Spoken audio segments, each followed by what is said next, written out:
The alien sun cast long shadows across the barren landscape as Dr. Ta-1 Park knelt beside the crystalline structure. His atmospheric suit creaked with each movement, the sound echoing in the thin air of this distant world. The beacon in front of him pulsed with a soft blue light, defying the ancient dust that coated everything else on this forgotten planet. Through his helmet's display, Ta-1 watched the energy readings fluctuate. The beacon shouldn't have been active. Nothing should still be working after 40,000 years. Yet here it was, humming with power that seemed to flow from an endless source. This was the 12th beacon his team had discovered, each one identical, each one still functioning as if it had been activated yesterday. The mystery had consumed their expedition for the past 3 years, leading them from one dead world to another, following a trail of breadcrumbs left by long-vanished humans. "Another dead end?" asked Dr. Song from behind him. The older scientist had been skeptical from the start, claiming they were chasing stories. But even he couldn't deny the evidence anymore. "The energy signature is exactly the same," Ta-1 replied, rushing dust from the beacon's surface. Whatever powered these devices, the humans made sure they would last. Their small team of 8 had spread out across the valley floor, each scientist studying different aspects of the ruins. Ancient buildings poked through the red soil like broken bones, their purposes long forgotten. This world, like all the others, showed signs of hasty evacuation, as if its inhabitants had simply walked away one day, taking only what they could carry. Senior researcher Hae-Nul Kim worked 100 meters away, her white suit bright against the rust-colored landscape. She had been mapping the ruins, trying to understand the layout of what must have once been a thriving colony. Her scanner hummed as she worked, sending data back to their ship in orbit. "Dr. Park," Hae-Nul's voice suddenly crackled through the comm system. Something in her tone made everyone stop what they were doing. "You need to see this. Now." Ta-1 stood, his suit compensating for the planet's higher gravity. "Location: northern edge of the ruins. I found something different." The team converged on Hae-Nul's position, their footprints leaving trails in the dust that had waited millennia to be disturbed. As they approached, Ta-1 saw what had caused her excitement. Rising from the ground like a black tooth was a monolith, its surface unmarred by time or weather. "It's not like anything we've seen before," Hae-Nul said as Ta-1 reached her side. She held her scanner over the monolith's surface, frowning at the readings. "The material isn't in our database." The structure stood 3 times their height, its black surface absorbing the alien sunlight. Unlike the other ruins, this showed no signs of age or wear. It simply existed, as pristine as the day it was made. "Look at this." Hae-Nul moved her scanner closer. "There's power flowing through it, but different from the beacons. More complex." Ta-1 placed his gloved hand on the monolith's surface. Despite the protection of his suit, he could feel something, a vibration, a pulse, like a sleeping giant about to wake. The surface beneath his hand rippled. He jumped back as patterns of light began to flow across the monolith's face. What had appeared solid moments before now shifted like liquid metal, forming and reforming into complex patterns. "Recording everything," Dr. Song announced, his earlier skepticism forgotten. The energy output just jumped by a factor of 10. The patterns stabilized into streams of data, flowing like rivers of light across the black surface. Hae-Nul's scanner beeped rapidly as it tried to process the information. "It's quantum encrypted," she whispered, her voice filled with awe. "This isn't just a marker or a beacon. This is a message. All this time, it's been waiting for someone to find it." The team stood in silence, watching the data flow. 40,000 years ago, humanity had vanished from the galaxy, leaving only mysteries behind. Now, on this forgotten world under an alien sun, they had found something more than just another ruins. They had found a key. "Start the decryption sequences," Ta-1 ordered, his heart racing. "And contact the ship. Tell them to begin full orbital scans.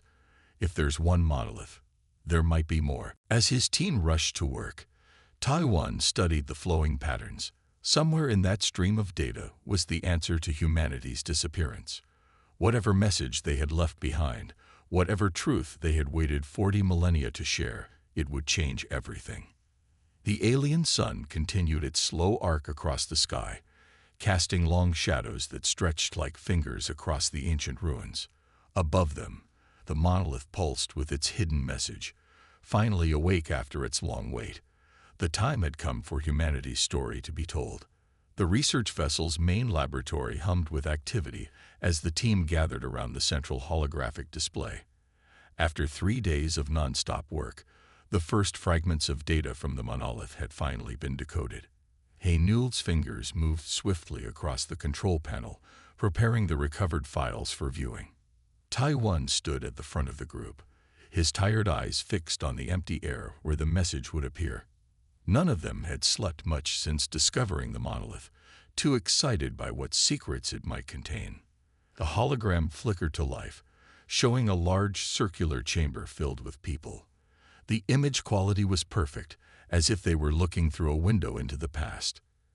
Dozens of humans sat in tiered seats, their faces drawn with worry. At the center stood a tall man in a dark uniform adorned with gold markings. Fleet Admiral Jeho Lee. The recording is dated to the last known day of Earth's existence, Haynul said softly, reading the data stream. This was the final meeting of the Human Emergency Council. The Admiral's voice filled the laboratory, clear and commanding despite the 40 millennia that separated him from his audience. The void cannot be stopped by conventional means, he declared, his hands gripping the podium before him. We've lost all contact with the Centauri colonies. Every probe we've sent into the darkness has gone silent. The team watched in silence as the historic scene unfolded. The Admiral activated a display of his own, showing a map of nearby space. Large sections were marked in deep black, spreading like spilled ink across the stars. The evacuation must begin immediately, Jeho continued. The Ark ships are ready. We've prepared for this moment for the past decade, hoping it would never come. Now we have no choice. The recording shifted to external views of Earth. Massive vessels rose from launch sites across the planet, their hulls gleaming in the sunlight. Each ship stretched several kilometers in length, designed to carry hundreds of thousands of people to distant stars. The scale, Dr. Song whispered. We never imagined they had such technology. The images showed cities emptying as people moved in ordered lines toward the waiting ships. There was no panic, no chaos, just the quiet determination of a species that had prepared for its own exodus. Look at the sky, Haynul pointed. In the recording, stars were beginning to vanish above Earth. A creeping darkness was eating away at space itself, approaching the solar system from multiple directions. New images appeared, showing the evacuation's progress. The surface of Earth glowed with the engines of countless vessels, ranging from the massive Ark ships to smaller craft carrying just a few hundred people. They rose in waves, following carefully planned departure routes to avoid collisions. The void accelerates. Admiral Jeho's voice returned. We estimate no more than 72 hours before it reaches Earth. Every human who can be moved must be gone before then. We leave behind automated systems to record what follows. The recording showed the last ships departing, climbing away from the blue planet that had been humanity's cradle. The darkness crept closer, swallowing Mars, then Venus. Stars continued to vanish, leaving patches of absolute blackness that defied the laws of physics. To those who find this record, the Admiral's final message began, his image now showing him aboard his command ship. We did not abandon our homes out of fear or weakness. We left to survive, to prepare, to become strong enough to face what hunts us.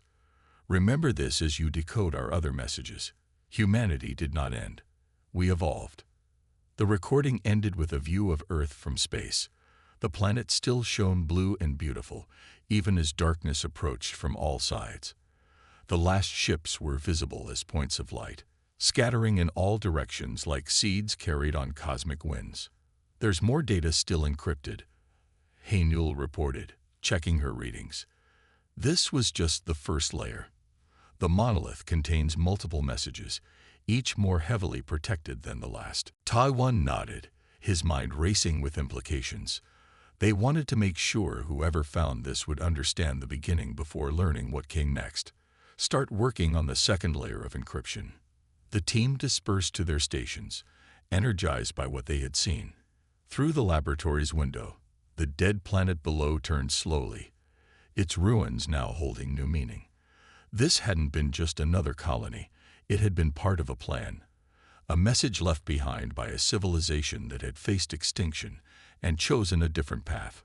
As the others worked, Tai-1 watched the recording loop silently on a smaller display. The image of Earth's final days, of humanity's greatest moment of crisis, held him captivated. They had found more than just a historical record. They had discovered the beginning of a story that would change their understanding of the galaxy forever. The second layer of encryption fell 3 days after the first, revealing new depths to humanity's incredible journey. Tai-1 and his team watched, mesmerized, as the holographic displays showed hundreds of ARC ships spreading out across the galaxy like dandelion seeds in a cosmic wind. Each vessel carried thousands of survivors, along with stored genetic material, seeds, and technology needed to establish new homes. The ships moved in different directions, following carefully planned routes to distant stars.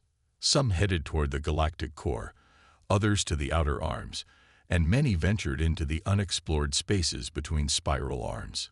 Their planning was incredible, Newell noted as she enhanced a section of the recording. The display showed the interior of an ARC ship, where rows of sleeping pods held families in suspended animation. Each ship was a complete civilization in itself. The records shifted to show the arrival of one colony ship at its destination. The vessel approached a frozen world, its surface covered in endless ice fields beneath purple-tinted clouds. Colony leader Sun Mi-Kang's face appeared in the log entry, her expression determined despite the harsh conditions visible through the viewport behind her. "We have reached our new home," she announced, her voice steady. "The surface temperature averages -70 degrees. The atmosphere is thin but breathable with support. It's not what Earth was, but it's ours now." The recordings continued, showing the colonists establishing their first settlement. They built underground at first, using the ice as protection against the bitter cold. Massive heaters melted caves and tunnels, which were then reinforced with materials from the ARC ship. The adaptation protocols are underway, Sun Mi's next log entry revealed. "The first generation born here will carry the genetic modifications we designed. They will be better suited to this world than we are. We will adapt. We will survive. And one day, we will return stronger." The team watched as the recordings showed the colony's progress over years. Children were born with slightly denser bones, more efficient lungs, and natural resistance to the cold. Each generation showed further refinements, guided by the careful application of the genetic science their ancestors had prepared. "Look at this," Dr. Song called out, highlighting another section of data. It wasn't just one pattern of adaptation. Every colony modified themselves differently based on their new homes. New images appeared, showing other colonies across distant stars. On a high-gravity world, humans grew shorter and more muscular. On a planet with thin atmosphere, they developed enhanced oxygen processing capabilities. Each group changed to match their environment, but all maintained their essential humanity. The record showed how the colonies communicated across vast distances using quantum-entangled devices, sharing their successes and failures. They learned from each other, building on shared knowledge while developing their own unique solutions to survival. They didn't just survive, Newell whispered as she studied the data. They thrived. A new sequence began, showing a colony on a world of endless oceans. The descendants of the original colonists had developed enhanced lung capacity and improved underwater vision. They built floating cities and underwater habitats, creating a civilization adapted to life on the waves. Each colony followed the same core directive. Tai-1 read from the translated text. Adapt, advance, prepare. They knew the void was still out there, still spreading. Everything they did was aimed at eventually facing it. The recording showed how colonies maintained vast libraries of human knowledge, ensuring nothing was lost as they changed.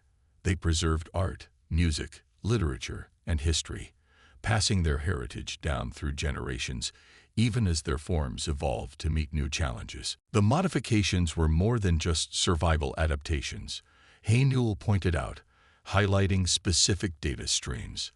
They were laying the groundwork for something bigger. Each colony's changes were part of a larger plan. As if responding to her observation, the holographic display shifted to show a map of known space. Dots of light represented each colony, spreading out in what initially looked like random directions. But when viewed as a whole, a pattern emerged. The colonies formed a vast network, each one positioned with careful precision. They weren't just running away, Taiwan realized, studying the pattern. They were surrounding something, setting up positions around whatever the void was. The final sequence showed meetings between representatives from different colonies, their evolved forms distinct but their common humanity unmistakable. They shared knowledge, resources, and plans, working together despite the vast distances between them. As the recording ended, Sun Mikang's face appeared one last time. Older now, her features showing the first signs of adaptation to her frozen world. "We are changing," she said, "but we remain human. Our bodies adapt, but our spirits stay strong. And when the time comes, all our colonies will stand together. We are not running forever. We are preparing." The team sat in silence as the hologram faded, each lost in their own thoughts about what they had witnessed. The scale of humanity's plan was becoming clear, but they knew there were still more layers of encryption to break, more secrets to uncover. "Start working on the next layer," Taiwan ordered softly, his eyes still fixed on where the galactic map had hung in the air. "I have a feeling we've only begun to understand what they achieved." The laboratory lights dimmed automatically as the next set of decoded data began to play. The team had worked through another week of complex encryption, each layer revealing darker truths about humanity's exodus. This time, the holographic display showed a research facility deep within Earth's crust, where scientists had studied the approaching darkness. Research Director Yunho Choi appeared in the recording, his face lit by screens showing astronomical data. Dark circles under his eyes revealed the exhaustion of someone working against time itself. Behind him, teams of scientists rushed between monitoring stations, their movements urgent and focused. "We finally have direct observations of the void," Yunho began, his voice steady despite the gravity of his words. "It's not what we thought. It's not a natural phenomenon. It's not even part of our universe as we understand it." The display shifted to show recordings from space telescopes. Stars disappeared one by one, replaced by perfect darkness that seemed to swallow light itself. But it wasn't just the light that vanished. The very fabric of space appeared to fold and collapse around these regions. "Our probes recorded this footage before we lost contact," Yunho continued as new images appeared. A small research vessel approached the edge of a void region. The ship's sensors showed normal space suddenly ending, replaced by something that the instruments couldn't process. The probe's last transmission showed reality itself seeming to unravel around it. Newell leaned forward, studying the data scrolling alongside the images. "The physics readings are impossible. It's like the fundamental forces just stopped working." The recording continued, showing more research data. Teams had sent waves of probes into the void, each designed to measure different aspects of the phenomenon. None returned, but their final transmissions painted a terrifying picture. "It's not just destroying worlds," Yunho's voice echoed through time as he presented his findings to Earth's leaders. "It's unmaking reality itself. The void doesn't just consume matter and energy. It erases the very laws that make existence possible." New displays showed the void's advance across space. It moved in ways that defied normal movement, appearing in multiple locations simultaneously, spreading like cracks in glass. Entire star systems vanished, leaving behind regions where space and time simply ceased to exist. Look at this. Taiwan pointed to a particular data stream. They tried to communicate with it. They sent signals, messages, even tried to understand if it was intelligent. The records showed humanity's attempts to study their enemy. They launched specialized vessels carrying every type of sensor and communication device they could devise. They sent messages in every format they could imagine, from simple mathematical sequences to complex quantum communications. The void didn't respond. Yunho explained in a later recording. It didn't ignore us. It didn't react. It simply continued, like a force of anti-nature, unmaking everything in its path. The team watched as the records showed the void's approach to populated systems. When it reached the Centauri colonies, the first human settlements beyond Earth, the destruction became personal. Billions of people had mere days to evacuate as their worlds were erased from existence. Here's the thing that terrifies us most. Eonho's final recording began. The void isn't random. It's spreading in patterns. Our best models show it somehow targeting areas of high complexity, places where life and civilization exist. It's as if it's specifically unmaking the organized parts of our universe. The display showed the patterns he referenced. The void spread, when mapped across thousands of light years, showed clear evidence of purpose. It moved faster toward populated systems, split to surround concentrations of life, and behaved in ways that suggested terrible intelligence. We have to face the possibility. Yunho concluded that our universe itself is under attack, not from within, but from something outside everything we understand. The void isn't just our enemy, it's reality's enemy. The recording ended with images from Earth's final days. The void approached from multiple directions, closing in on humanity's homeworld. But thanks to Yunho's research and the work of countless others, they had time to prepare, to plan, to save as many as they could. As the hologram faded, the research team sat in stunned silence. The true nature of what humanity had faced, what had driven them to such extraordinary measures, was finally becoming clear. "There's more," Hey Newell said quietly, checking her instruments. "The next encryption layer, it's different, more complex. Whatever comes next, they wanted to make sure we really understood this part first." Taiwan nodded slowly, his mind still processing what they'd learned. The void wasn't just a disaster they fled from. It was an enemy they planned to fight. All those colonies, all those adaptations, they were preparing for something. The team returned to their workstations, each carrying the weight of their new understanding. They weren't just uncovering history anymore. They were learning about a threat that might still exist, still be spreading through distant parts of space. The next layer of encryption waited, promising even darker revelations about humanity's greatest crisis. The next layer of encryption required the combined processing power of every computer on the research vessel.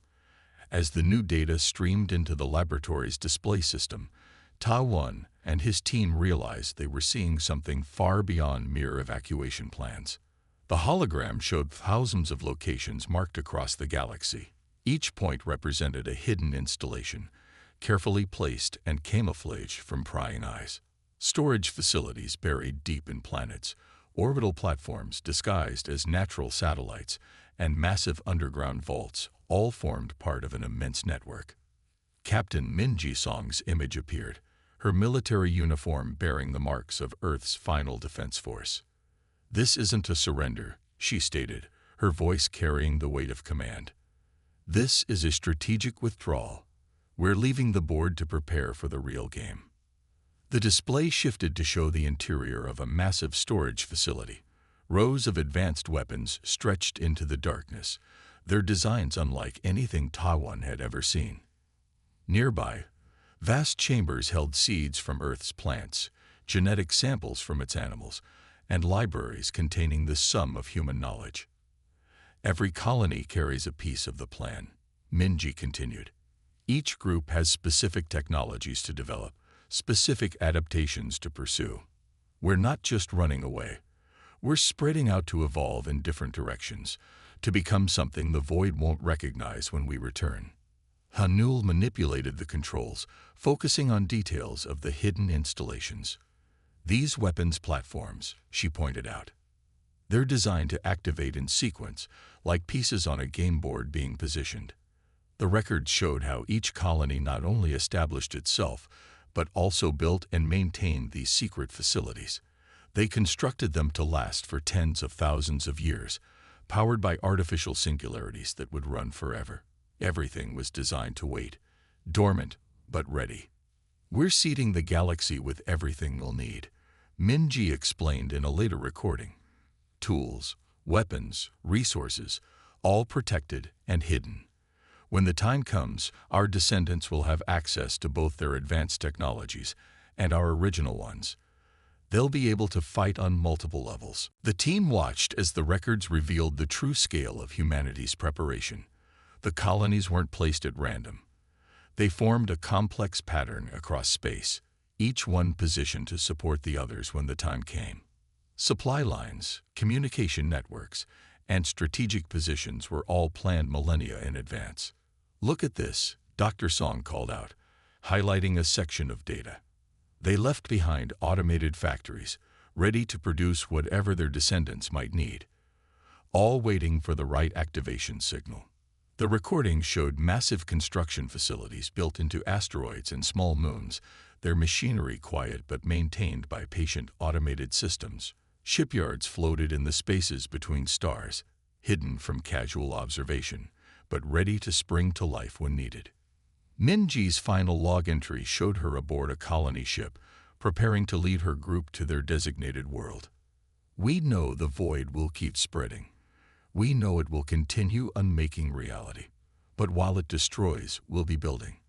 While it unmakes, we'll be evolving. Every colony, every outpost, every hidden cache is part of humanity's response." The display showed the departure of her ship, one of the last to leave Earth. As her vessel moved away from the dying solar system, automated systems activated behind her, concealing humanity's preparations beneath veils of technology and time. To those who find these records, Minji's voice continued, understand that what looks like defeat was actually the first move in a longer game. We left these messages and facilities not just as warnings or artifacts, but as tools for what's coming. The final sequence revealed the activation protocols, the conditions that would cause these dormant installations to awaken. They would wait until humanity's descendants were ready, until they had evolved enough to use what their ancestors had left behind.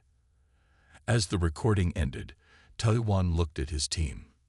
They had thought they were studying history, but now they realized they were part of something active, something still unfolding. Every ruins they had explored, every beacon they had found, was part of humanity's grand strategy. "There's one more encryption layer," Haynul announced, her voice quiet with anticipation. "The highest security level we've seen yet." Taiwan nodded, understanding now that each layer had been carefully designed to prepare them for the next revelation. Humanity hadn't just left a message, they had created a carefully staged unveiling of their true plans. The final encryption layer took the combined effort of every scientist on the research vessel. For 40 days they had worked, each revelation leading them deeper into humanity's grand design. Now, as the last pieces fell into place, the laboratory hummed with nervous energy. Haynul's fingers moved across the control panel with practiced precision. The holographic projector warmed up, its light filling the center of the room. The team gathered around, knowing they were about to witness something extraordinary. The image resolved into the figure of Dr. Yuna Kwan, her features clear despite the passage of 40,000 years. She stood in what appeared to be a command center, screens behind her showing maps of the galaxy marked with countless points of light. "To those who find this message," she began, her voice carrying authority earned from years of planning humanity's greatest endeavor, "what follows is both a warning and an invitation. The Void approaches, but we have spent 40 millennia preparing." The hologram expanded, filling the laboratory with a three-dimensional map of the galaxy. Points of light began to pulse, showing the current locations of the void. It had spread further than they had feared, consuming nearly a quarter of the galaxy's systems. "You've seen our beacons," Yuna continued. "You've found our hidden facilities. Now you must understand why we left them. The void isn't just coming for dead worlds and empty space. It's coming for everything that lives, everything that thinks, everything that exists." The display shifted, showing the pattern of humanity's dispersal. What had seemed random before now revealed itself as an intricate web, each colony positioned with careful purpose. They had surrounded the void, established positions that would become vital in the coming conflict. Our scientists confirmed what we had feared, Yuna explained as new data streamed across the display. The void is aware. It's not just a natural phenomenon. It's a weapon, deployed by something that exists outside our understanding of reality. Something that wants to unmake everything we know. Taiwan watched as the hologram showed humanity's preparations in their true light. The colonies weren't just survival outposts. They were staging grounds. The hidden facilities weren't just storage. They were pieces of the largest military buildup in history. "We knew we couldn't fight the void as we were," Yuma continued. "We needed to change, to become something new." Each colony was designed to develop in specific ways, creating new forms of humanity adapted to different methods of warfare. Some evolved to fight in ways the void wouldn't recognize. Others developed technologies it couldn't unmake. The display showed these adaptations. Humans modified to perceive reality in new ways. Colonies that had developed technologies based on principles the void couldn't affect. Weapons designed to fight something that denied the laws of physics themselves. But we needed more than just preparation. Yuna's voice grew solemn. We needed allies. That's why we left these messages. That's why we scattered our beacons across the galaxy. We're calling all who can fight to join us. Newell gasped as new data filled the screens. The human colonies had spent millennia developing ways to share their advances with other species, creating technologies that could be adapted to different biologies, strategies that could be taught to any willing ally. "The void is coming," Yuna warned, "not just for humanity's lost worlds, but for every world, every species, every spark of consciousness in this galaxy. We've spent 40,000 years preparing for this fight. Now we need you to choose." The hologram showed two possible futures. In one, species fought alone, each falling as the void consumed them one by one. In the other, a united galaxy stood against the darkness, using humanity's preparations and their own strengths together. "This message will now transmit the coordinates of our closest preparation facility," Yuna concluded. "There you'll find everything we've developed to share with potential allies. You have seen our warning. Now you must decide, will you run from what's coming, or will you stand with humanity's children when they return?" As the message ended, new data began streaming into the ship's computers. Coordinates, activation codes, technical specifications, everything needed to begin accessing humanity's hidden legacy. Taiwan looked at his team, seeing the weight of decision in their eyes. They had come seeking archaeological discoveries. Instead, they had found themselves at the crossroads of galactic history. "Begin downloading the coordinates," he ordered quietly, "and prepare a message for the Council. They need to know. Everything needs to change. There's no more time for just studying the past." The laboratory fell quiet except for the hum of computers processing humanity's final message. The warning had been given. Now they had to decide what to do with it. The research vessel's systems lit up with new alerts as coordinates poured in from the ancient message. Across the galaxy, dormant beacons activated in sequence, creating a network of light that had waited 40,000 years to shine. Taiwan and Newell stood before the main display, watching as humanity's final plan revealed itself. "They're everywhere," Newell whispered, tracking the signals that appeared one after another. "Not just the colonies we knew about. There are thousands more, hidden all this time." The coordinates formed patterns across the galactic map, showing paths through space that led to regions previously thought empty. But they weren't empty.